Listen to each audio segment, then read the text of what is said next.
Datul Fadila. Saya Lala Suhriyani. Saya Windy Aulia. Baiklah, kami akan menampilkan video materi akuntansi biaya. Selamat menyaksikan.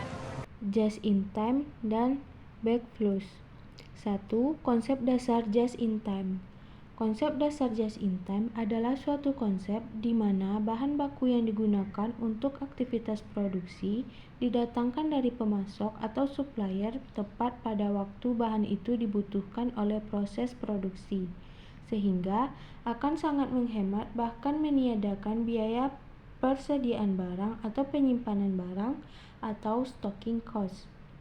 Ada 4 konsep dasar dalam melaksanakan JIT, yaitu 1.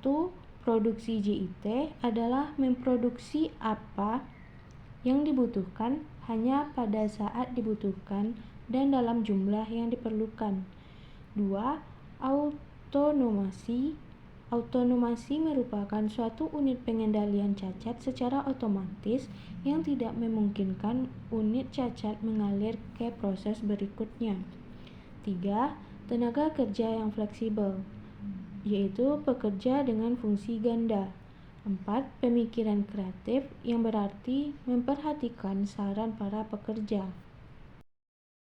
Baiklah, selanjutnya perbedaan sistem JIT atau Just in Time dengan sistem tradisional. Kedua sistem tersebut mempunyai beberapa perbedaan. Antara lain, pertama, sistem Just in Time menggunakan sistem tarikan, sedangkan sistem tradisional menggunakan sistem dorongan. Sistem tarikan atau pull torque adalah sistem penentuan aktivitas-aktivitas berdasarkan atas permintaan konsumen.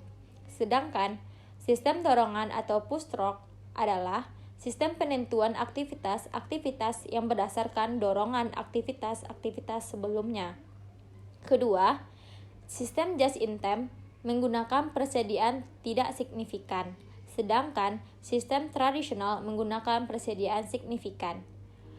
Just in time menggunakan sistem tidak signifikan karena menggunakan sistem tarikan, sehingga dapat mengurangi persediaan menjadi tidak signifikan atau sangat sedikit, bahkan bisa menjadi nol. Sedangkan sistem tradisional menggunakan sistem dorongan, sehingga persediaan jumlahnya signifikan karena jumlah bahan yang dibeli melebihi kebutuhan produksi, jumlah produk yang diproduksinya pun melebihi permintaan konsumen. Ketiga, sistem just in time menggunakan basis pemasok sedikit, sedangkan sistem tradisional menggunakan basis pemasok banyak. Just in time hanya menggunakan pemasok dalam jumlah yang sedikit untuk mengurangi aktivitas-aktivitas yang tidak bernilai tambah, memperolehi bahan yang bermutu tinggi, serta mencapai pengiriman tepat waktu dan berharga murah. Sedangkan sistem tradisional menggunakan banyak pemasok untuk memperoleh harga yang murah dan bermutu baik. Namun, akibatnya pun banyak aktivitas-aktivitas yang tidak bernilai tambah. Selanjutnya, keempat, sistem just in time menggunakan kontrak jangka panjang dengan pemasok, sedangkan sistem tradisional menggunakan kontrak jangka pendek dengan pemasok. Just in time menggunakan kontrak jangka panjang dengan beberapa pemasoknya, gunanya untuk membangun hubungan baik yang saling menguntungkan.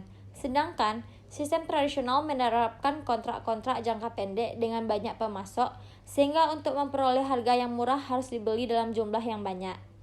Selanjutnya, 5.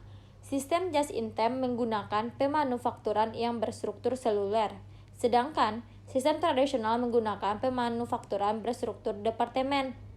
Just in time biasanya juga menggunakan struktur seluler, yaitu pengelompokan mesin-mesin dalam satu keluarga secara berurutan, biasanya ke dalam struktur kemiringan.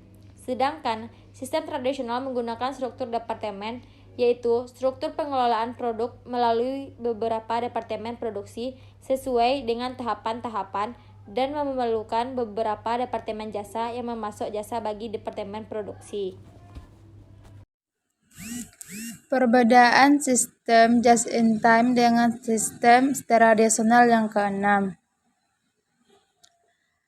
Karyawan berkeahlian ganda dibanding karyawan terspesialisasi, Sistem tradisional mengelompokkan karyawan ke dalam departemen-departemen, sehingga mereka terspesialisasi pada departemen-departemen tempat mereka bekerja.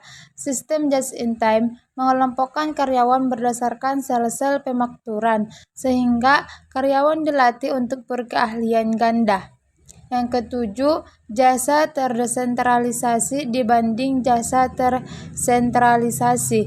Sistem tradisional mendasar spesialisasi sehingga jasa tersentralisasi pada masing-masing departemen jasa. Sistem just in time. Jasa terdesentralisasi pada masing-masing sel pemakmuran. Yang kedelapan, keterlibatan tinggi dibanding keterlibatan rendah.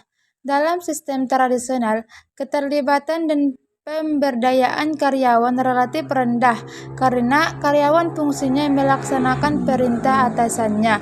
Dalam sistem just in time, manajemen harus dapat memperdayakan para karyawan dengan cara melibatkan mereka atau memberi peluang pada mereka untuk berpartisipasi dalam manajemen organisasi. Keterlibatan ini dapat meningkatkan produktivitas dan efisiensi biaya secara menyeluruh. Yang kesembilan, gaya pemberi fasilitas dibanding gaya pemberi pemerintah. Sistem tradisional pada umumnya menggunakan gaya manajemen sebagai supervisor karena fungsi utamanya adalah memerintah para karyawan untuk melaksanakan kegiatan. Sistem just in time memerlukan keterlibatan karyawan sehingga mereka dapat dibayarkan. Maka gaya manajemen yang cocok adalah sebagai fasilitator bukan sekadar supervisor. Yang ke-10, total quality control dibanding dengan accepted quality level. Sistem just in time membutuhkan penekanan yang lebih kuat pada pengendalian mutu. Pengendalian mutu yang mencakup seluruh usaha secara berkesinambungan dan tiada akhir untuk menyempurnakan mutu agar tercapai keseluruh nol, kerusakan nol atau terbebas dari kerusakan. Sistem tradisional menggunakan pendekatan Active Quality Level adalah pendekatan pengendalian mutu yang memungkinkan atau mencadangkan terjadinya kerusakan namun tidak boleh melebihi tingkat kerusakan yang telah ditentukan sebelumnya. Konsep backflash costing. Backflash costing merupakan pendekatan akuntansi yang mempersingkat arus biaya produksi dengan tujuan untuk mengurangi sejumlah kejadian yang diukur dan dicatat dalam sistem akuntansi. Karakteristik dari backflash. Yang pertama, dapat dipakai pada perusahaan yang telah menggunakan sistem just in time. Yang kedua, perkiraan material dan work in process dikombinasikan ke dalam satu perkiraan, yaitu raw and in process atau RIP. Yang ketiga, perkiraan persediaan tidak disesuaikan dalam periode akuntansi, tetapi saldonya disesuaikan melalui ayat jurnal yang dibuat pada akhir periode akuntansi. Yang keempat, beberapa atau seluruh biaya produksi ditentukan setelah produk selesai. Yang kelima, biaya konversi dibebankan dengan menggunakan perkiraan harga pokok penjualan. Dan yang keenam, estimasi biaya material dan konversi serta bahan baku yang belum diproses dilakukan pada akhir periode. Kemudian hubungan JIT dengan backflash costing. Metode backflash costing diterapkan pada perusahaan yang telah menetapkan konsep just in time untuk persediaannya. Sasaran dari JIT adalah meminimalkan persediaan bahan baku, barang dalam proses, dan barang jadi, bahkan jika memungkinkan persediaannya nol. Analogi dasar dari akuntansi keuangan. Dua metode persediaan yang berbeda digunakan oleh perusahaan non-manufaktur, yaitu metode perpetual dan metode periodik. Dalam metode perpetual, akun persediaan barang dagang didebit atas setiap pembelian barang dan dikredit atas biaya dari setiap penjualan barang. Tujuannya adalah untuk mencatat setiap peningkatan atau penurunan dalam biaya barang dagang yang ada dalam persediaan. Metode yang kedua yaitu persediaan periodik. Membiarkan saldo awal dari akun persediaan barang dagang tidak berubah selama periode akuntansi. Penyesuaian di akhir periode dibuat agar saldo akhirnya sama dengan hasil perhitungan fisik.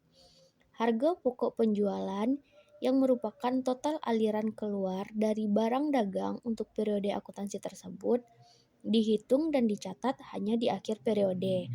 Hal ini dilakukan dengan menambahkan saldo awal biaya persediaan barang dagang ke total pembelian dan mengurangi dengan biaya persediaan barang akhir.